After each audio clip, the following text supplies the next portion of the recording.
میرا بھائی گزارش یہ ہے کہ بریلوی یا دیوبندی اچھی طرح سمجھو، بریلی ایک جگہ کا نام ہے، دیوبند بھی ایک جگہ کا نام، یہ کسی مذہب کا نام نہیں ہے۔ جو لوگ بریلی میں رہتے تھے وہ بریلوی کہلائے، دیوبند میں رہتے تھے دیوبندی کہلائے۔ اچھا، اسی طرح جن لوگوں نے بریلی کے علماء سے پڑھا وہ بریلوی کا فکر ہو گیا، جنہوں نے دیوبند کے علماء سے پڑھا وہ دیوبند کا فکر ہو گیا۔ اصل بات ہم نے بریلی یا دیوبندی نہیں دیکھنی ہے، یہ دیکھنی ہے کہ کیا وہ بدعت تو نہیں کرتا، کیا وہ میلاد تو نہیں مناتا، کیا وہ قبروں پہ سجدہ تو نہیں کرتا،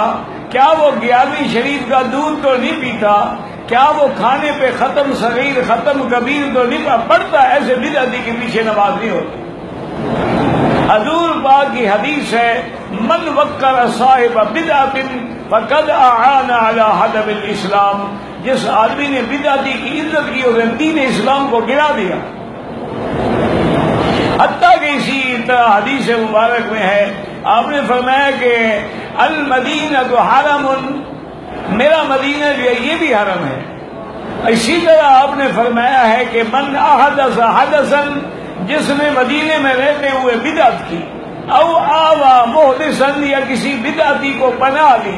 اپنے گھر میں رکھا، فعلیہ لعنت اللہ، اس پہ اللہ کی بھی لعنت ہے، فرشتوں کی بھی لعنت ہے، اور لا یقبل اللہ منہ صرفا ولا عدلا، نہ اس کے فرض اللہ قبول کرے گا نہ نفل قبول کرے گا۔